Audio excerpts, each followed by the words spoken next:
Good morning! Good morning, guys!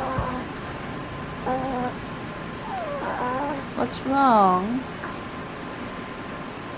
Good morning, guys! Time check is 8:30 in the morning. How was your sleep, baby? You sleep good? You did? Wow! You wanna say hi to the guys? Hi, guys!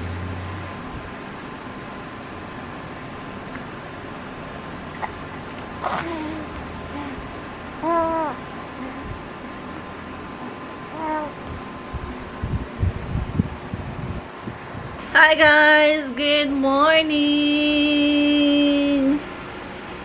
Where's Daddy? And here's Daddy! Let me suck in my stomach.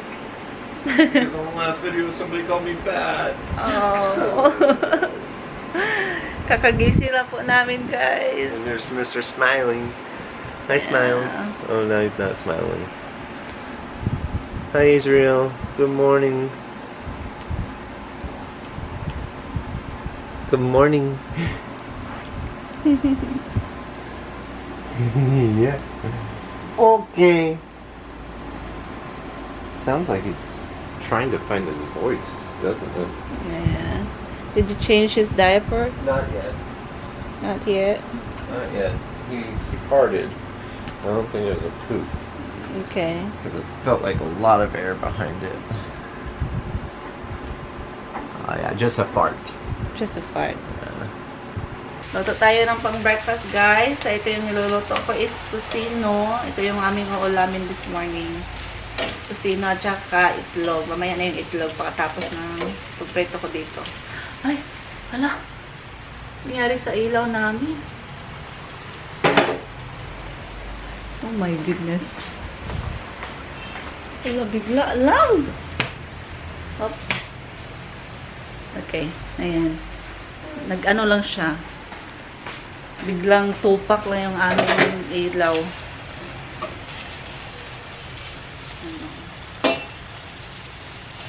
Kala ko magre-retire na yung aming ilaw. Magre-retire na. Ay, nako. Shout out nga pala kay Ma'am Marites Larino. Ayan, matagal na siya nagpapa-shoutout sa akin. Ngayon ko lang talaga nasingit sa video ko ba. At saka kay Ma'am Loli Victorio. Hi, Ma'am. And sa lahat ng aking viewers dyan. Shout out sa inyo, guys. Hindi ko na kayo maisa-isa, pero ayan, shout out sa inyo. And maraming salamat sa inyong walang sawang pagsuporta sa aming channel, no? Kahit papaano, nandyan pa rin kayo kahit sa kahit na pala absent ako sa aking pagbablog, pero andyan pa rin kayo sumusuporta sa aming vlog, and ayan, maraming salamat.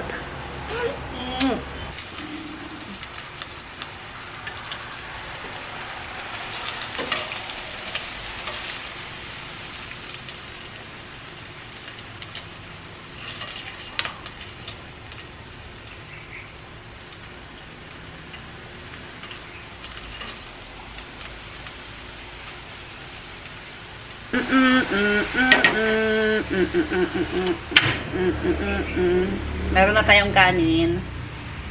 Ayan, nagluto na tayo ng kanin. So,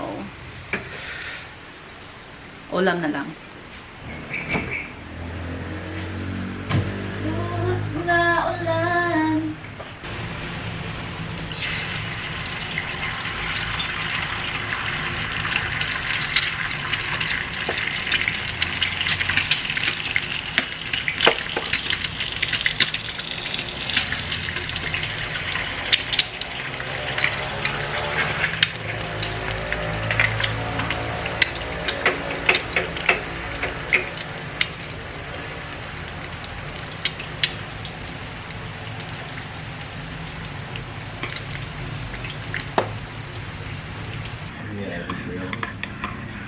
Israeli woman doesn't have stretch marks.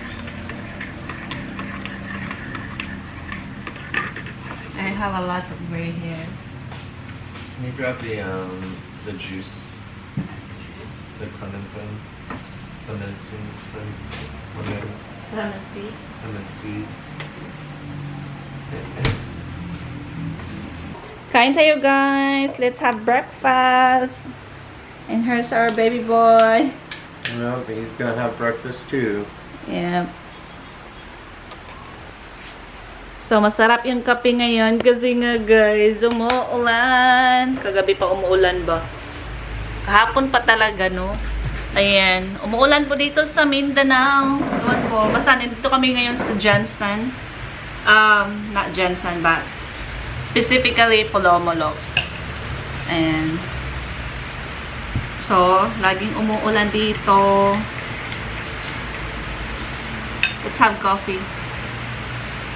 Go, Daddy. You want me to feed you? It's fine. Just wait. Oh, that's a big yawn. Can Daddy put you down so you can eat? Yeah.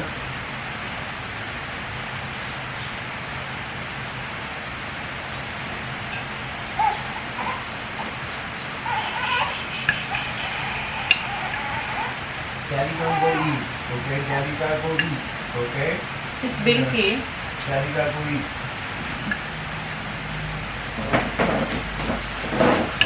Last night we let the liquor talk.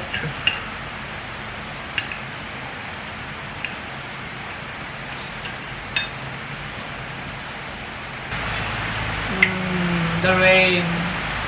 Mm-hmm. I wish we have breakfast outside. Yeah.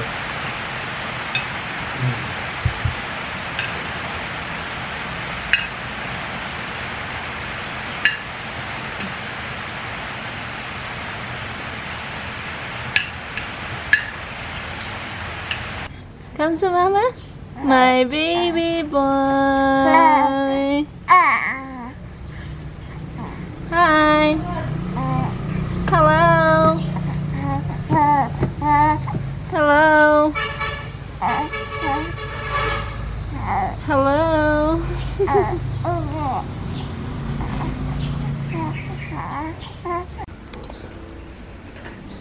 What are you doing there, Daddy? Preparing his food because he's starting to get hungry.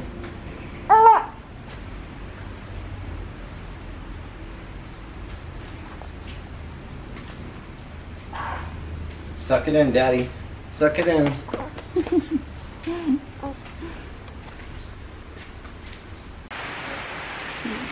Inaantok na talaga siya.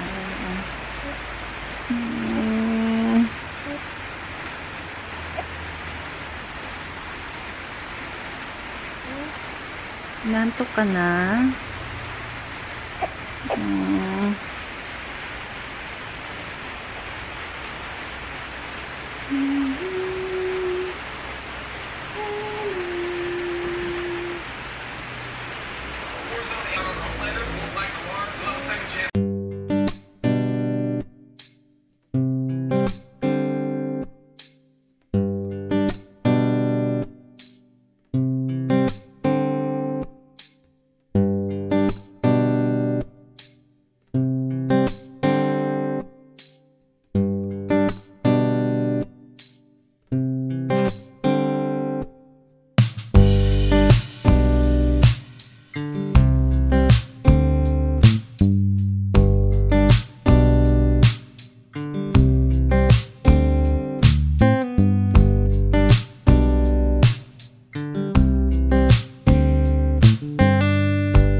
Ang cute na mga ibon, tignan nyo. Diba? Ang cute nila.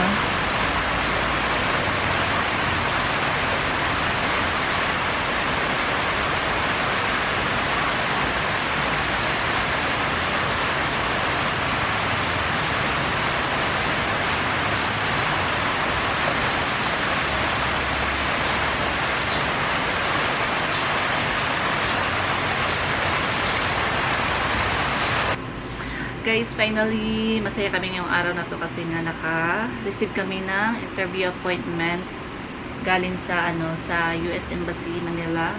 So ito yung appointment na matagal na naming inaantay. So ito yung appointment na para sa US citizenship ni Israel, yung anak namin. Ayan siya, natutulog. Tulog siya. Kakaligo niya lang kasi. Eh, masarap yung tulog niya. So, ngayon, ako yung nakatuka sa aming mga documents kasi nga si Sam, hindi pa nga nag-umpisa, no, sa mga paperworks, ay na-stress na siya, guys. So, ako yung nakatuka kasi mahaba yung pasensya ko. Ayan. So, ngayon, nag-fill out ako form online kasi kailangan siya, and kailangan din siyang i-print at yun yung aming dadalhin. So, ang dami kong gagawin kasi nga kailangan i-document kasi magagawa ko ng ng documentation ba nung nagbuntis. Tsaka kailangan din yung mga proof of time conception, yun ba yun? Oo. Basta yun. And kailangan din yung hospital records, so ganun. So yan, dami kong gagawin, and so medyo talaga tayo ngayon, no? Medyo busy-busyhan talaga tayo ngayon kasi next week na yung aming interview, January 25. Ayan, so daming gagawin. So ayan, dami kong mga dito, mga papers.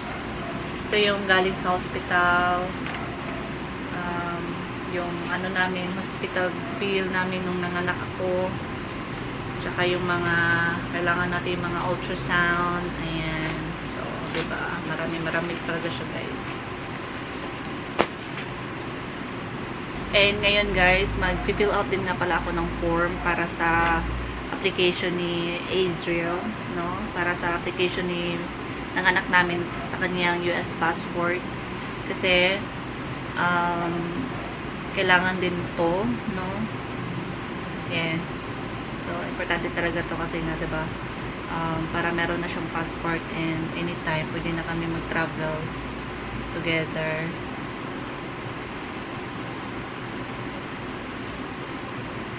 So, sana all na lang talaga, no? Effortless yung pagiging, yung pagiging US citizenship niya. And yung akin naman, yung visa ko, interview letter na lang talaga yung naantay namin, no? Ewan ko ba kung kailan nila ibibigay yan. Kasi ang dami talaga nag-aantay ngayong, last year. Ang daming backlog. So, ewan ko kung kailan pa ma-receive yung aking interview letter. Kasi yun lang talaga yung naantay ko, guys. So, pag maka-receive na ako ng interview letter, so, yun na yung time na mag-medical ako and then interview. So, yun na lang. Madali na lang talaga. Pero, sa ngayon, yun yung pinaka-waiting game namin, yung ma-receive yung interview appointment. Hopefully soon, no? Para naman, di ba, ang tawag dyan, para hindi na tayo mag-antay pa ng matagal. Kasi yung yung visa ko, nag-start kami ng nag-apply kami 2021, na ngayon 2024. 2022 pala ako nag-apply. 2022 kami nag-apply ng visa, and ngayon 2024 na.